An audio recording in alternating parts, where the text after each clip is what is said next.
Hello, my fellow oddities. Welcome to another episode. Today is part 5 of our Panther Chameleon. If this is your first time, please hit that subscribe button, hit that like button, go ahead and share. Also, while you're at it, please take a visit to that website. I've got all sorts of stuff available on there to help support me. And with that out of the way, we're going to get right into today's video.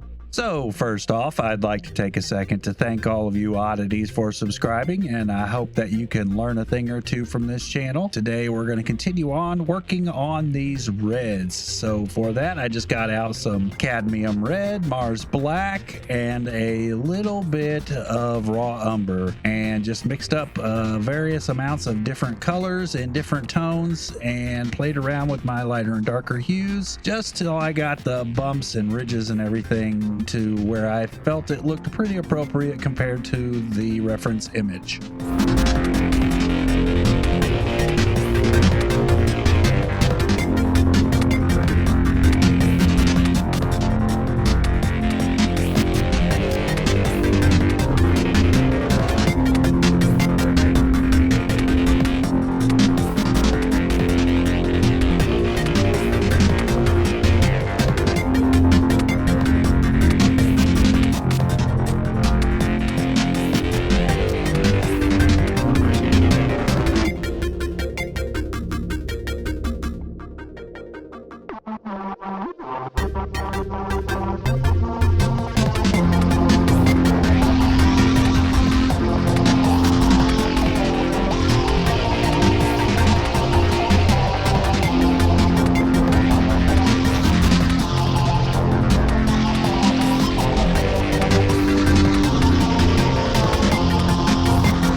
We can start diving into some of this blue, and for that I just grabbed some cobalt blue and a little bit of Mars black and titanium white just to play around with some of the tones, and from there I just followed the reference image as best I could and drew on the scales and went back and forth and got my highlights in there, and I like how this is starting to shape up.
right, that's gonna about do it for this episode. If you've been following along, then you should have something relatively close to this. I love how this bad boy's turning out. Tune in next episode and we will get this one done. Remember, if this is your first time, hit that subscribe button, hit that like button, go ahead and visit that website, and I'll see you in the next episode.